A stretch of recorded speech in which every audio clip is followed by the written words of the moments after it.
The 2024 NFL draft class is one of the best classes in years for some position groups, but not for running backs.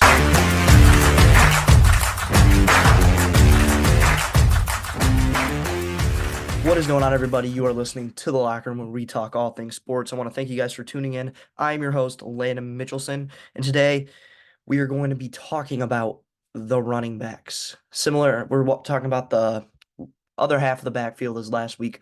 We did talk about the quarterback position. Make sure you guys go check that out. And similar, I would say, to the quarterbacks. This is not a very strong running back class in particular.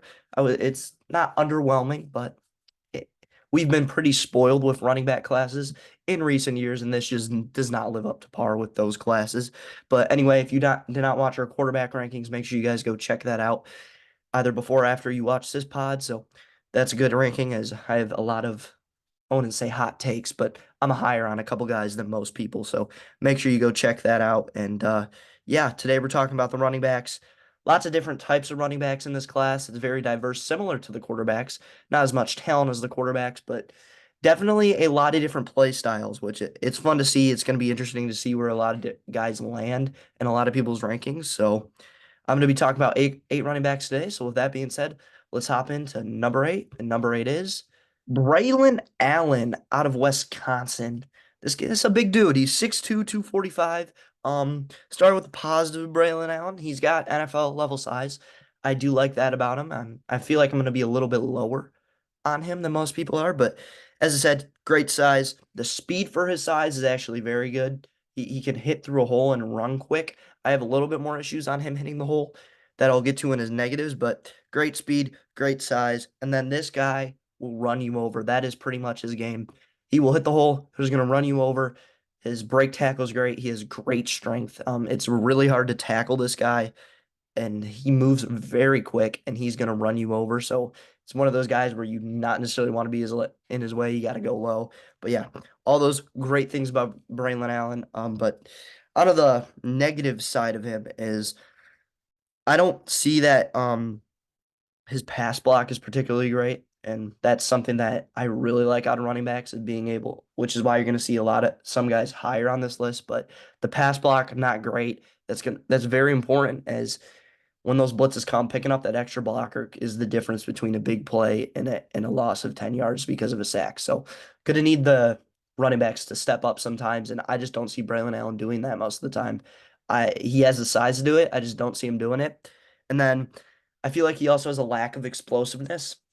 Back to what I said about his speed hitting the hole. He's very fast in open field, but I don't feel he has that ability, or I've seen that ability to where when he sees the hole, him just shooting through and exploding. He's more of a patient back, which isn't a bad thing, but he's too patient to the point where he sees the hole, he doesn't really explode through it like most guys who are higher on this list, which is another thing I'd like to see.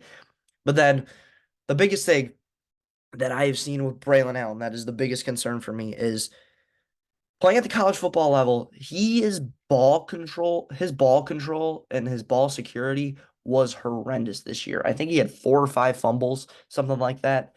Don't quote me on that, but I know he had a lot of fumbles.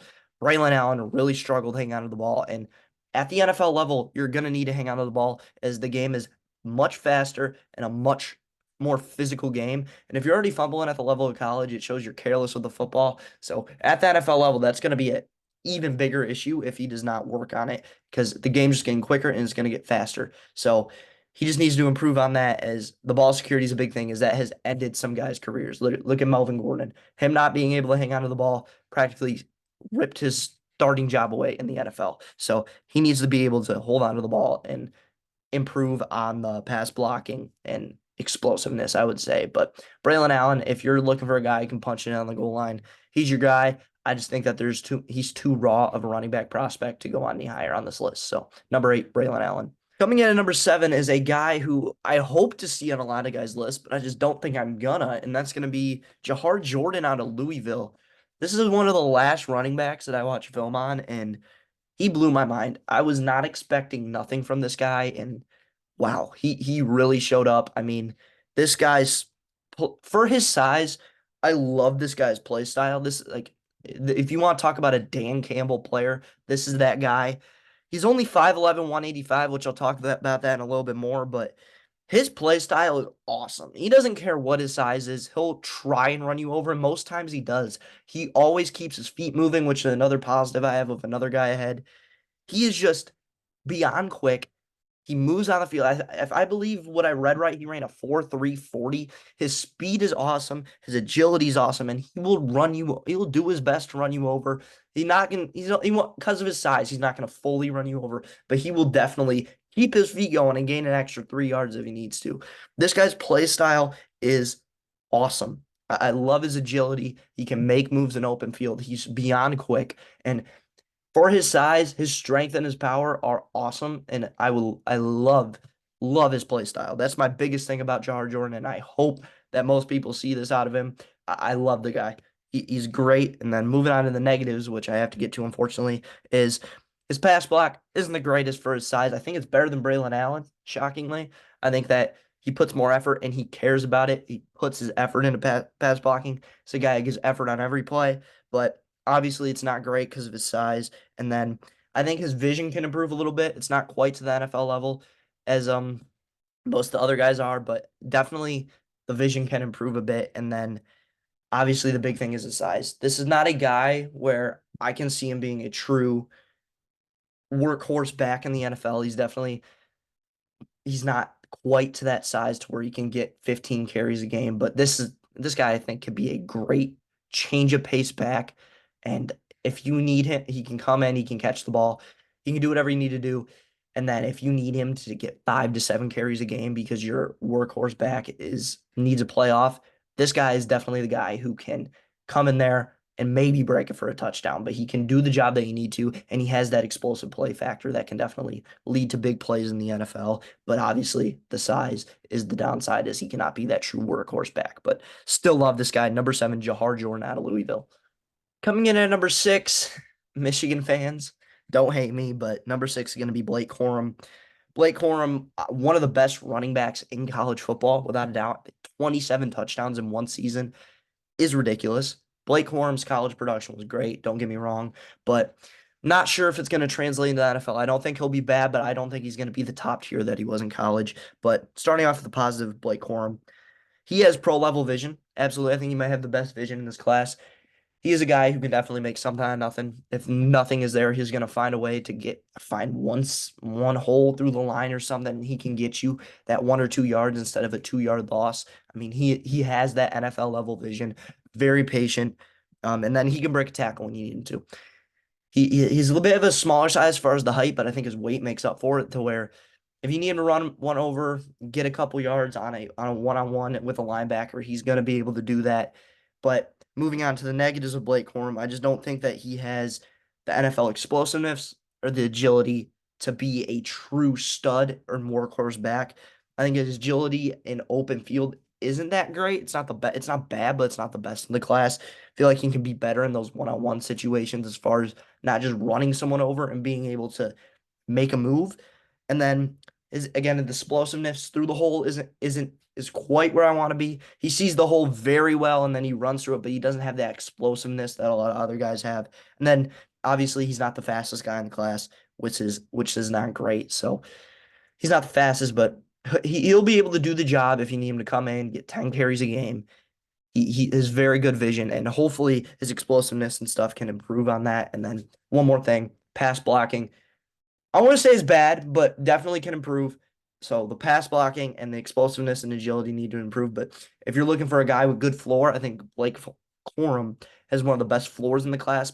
But again, the floor in this class is not that great. It's one of the weaker running back classes in recent years. But if you need a guy who can come in, get you 10 carries, and get you 4 yards, I think Blake Corum's your guy. So if you want something like that, make sure you get Blake Corum. So number 6, I got Blake Corum out of Michigan. Now coming in at number 5 is another guy like Jahar Jordan, where I just love this guy's play style.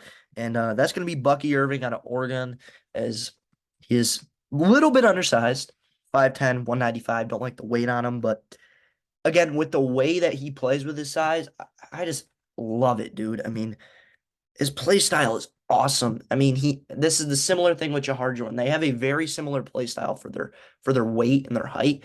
They just keep their feet moving, and it leads to broken tackles that Bucky Irving should not break, but he does. Bucky Irving keeps his feet moving at all times, and there's a lot of times where there is a bigger linebacker on him, and just because he keeps his feet moving, he's able to break that tackle and make it for a big play, even a touchdown. And another thing, Bucky Irving has that explosiveness. He hits the hole quick. He sees the hole and he explodes through it. I mean, this guy is awesome when it comes to open field and breaking tackles for his size. It's amazing. And again, we're gonna go back to it, but his size. Size isn't great. And I just don't I similar with Jahar Jordan. These guys have all the attributes. It's just I think their size is gonna limit them to being a full workhorse back in the NFL. These are great change of pace backs. If you need someone who's gonna get, like I said, gonna come in, give you 5 to 7 carries when your star needs a rest, come in and catch the ball on third down. Bucky Irving is your guy. Jahar Jordan is your guy. I just don't think that they have the ability to be that true workhorse back in the NFL just because of their size. But with that, I mean, they're still great backs. And I think Bucky Irving, I think his pass block is a lot better than Jahar Jordan. I think his pass block's great. And there's another guy who's a little bit smaller but has more weight later in the draft where their pass block is very good for their size. And even Bucky Irving, I think he's top tier as far as pass blocking in this draft because they're willing to pass block. They understand it's an important part of the game. But Bucky Irving, again with Charger, I just don't think the size is a workhorse type back. Great change of pace back, but I just can't put him higher because if I'm not drafting a true workhorse back, I just don't think that the running back position is that valuable. As it already is one of the weaker value positions in the NFL. If he's not going to be your true workhorse back, you just can't value him as much as some other guys. So Bucky Irving at number 5. Coming in at number 4, I got a lot of people's number 1 and number 4. That's going to be Jonathan Brooks out of Texas. Um, Back to what I said about Blake Corum's vision about maybe being the best and having the best floor. I think Jonathan Brooks probably is the best floor in the draft. His vision is amazing. He knows when to hit the hole. He knows where to hit the hole. And he runs through arm tackles. That's the one thing. People try to arm tackle him. He's not going to go down. He runs quick. He runs hard, which is what I like about him. And then breaking that arm tackle is key. It doesn't slow him down at all when he breaks those arm tackles, which is awesome. But his vision is great. Good speed, good attributes all around. As far as one thing that I'm going to talk about in a minute, but very good vision. He breaks those arm tackles. I see a lot of NFL caliber play in him as far as his vision. His floor is great, but the scary thing is his coming off that ACL injury. So that's going to be very scary to see how that impacts him. I mean, Brees Hall just came back, looked great, so maybe it's not going to impact him as much as I think it's going to be, which is why I have him lower.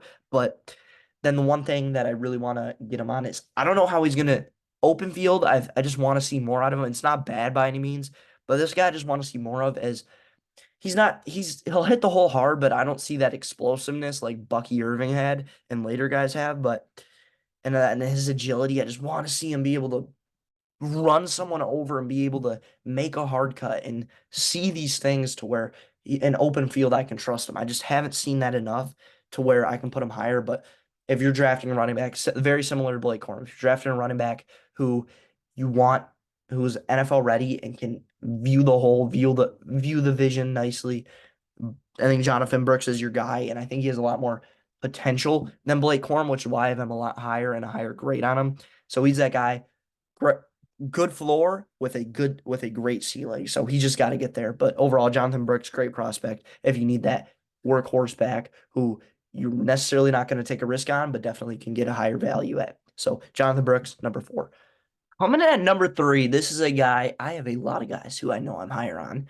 And it's somehow a lot of the smaller backs, but this is a guy who's I'd say height wise, he's kind of a smaller back, but his weight, he makes up for it. And you would just see by his on play field why you would consider him a smaller back, but he's really not.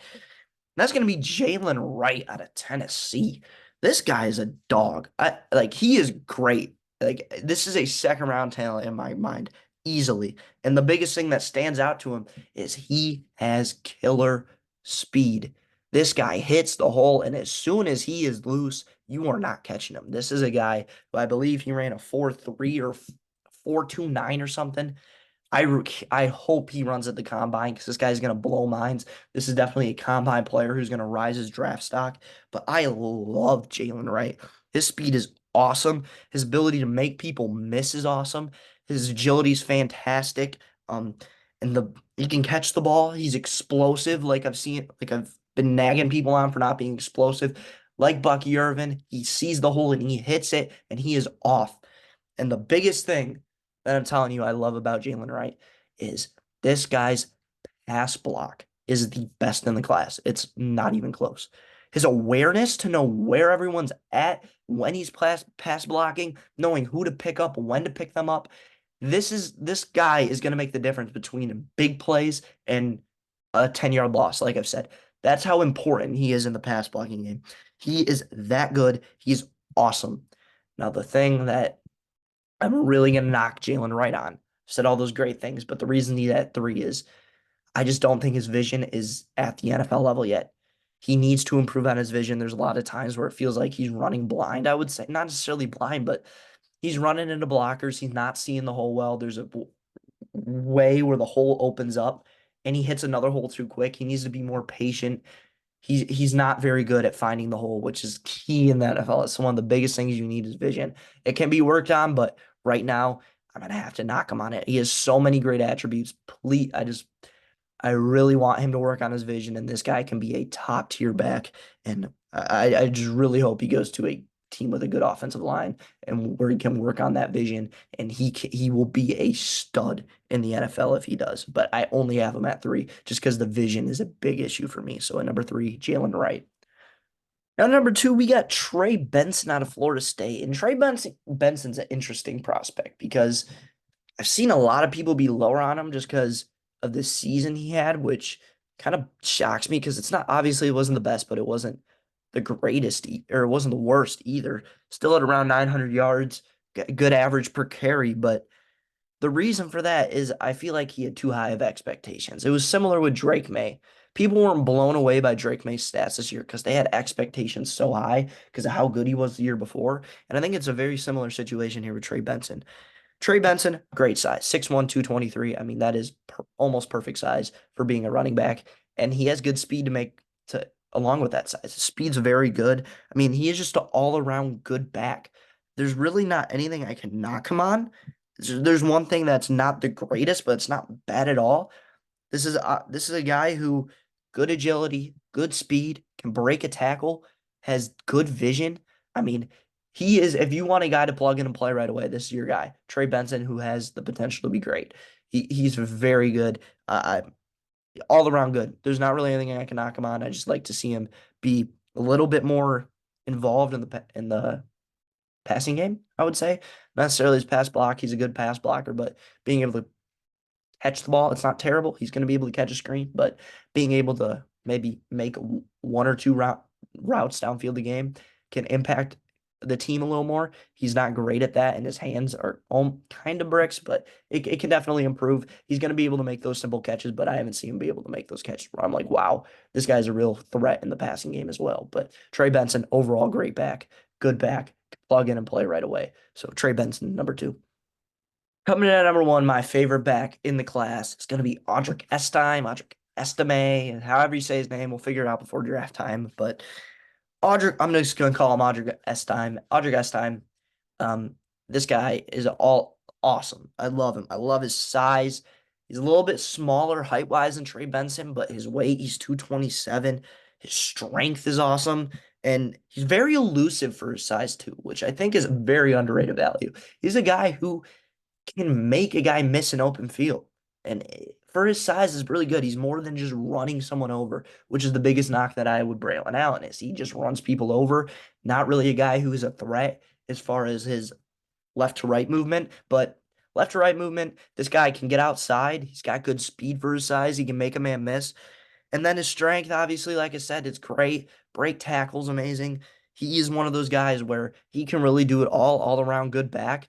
And another thing that I love is pass blocking is very good. Not quite up to the level of Jalen Wright, but he's very aware of everything that's going on. And his pass blocking is awesome. He's going to be able to plug in right away in the NFL. Has some vision issues sometimes where he runs into the lineman a little bit, but it's not as bad. It's not like too concerning to where I'm like, oh, got to drop this guy a little. No, His vision is fine. It's just sometimes where I'm like, might have been a better option to go there. And then obviously pass catching, similar to the thing with Trey Benson. It's not bad. He's going to be able to catch your screens, and I actually think he's been able to make a little bit more athletic catches than Trey Benson has been able to do. But overall, Audric Estime can make that catch. He can make the catch. He can sometimes adjust, make a better catch, and he can take the ball and put the ball in his hands, and he can make a big play and win football games, in my opinion. Love the guy. Got a high second round grade on him. All overall, good prospect, good at everything, great size, great movement for his size. Audric Estime, my number one back in the 2024 NFL draft class. That is going to wrap up my 2024 NFL draft class for the running backs as far as the rankings go.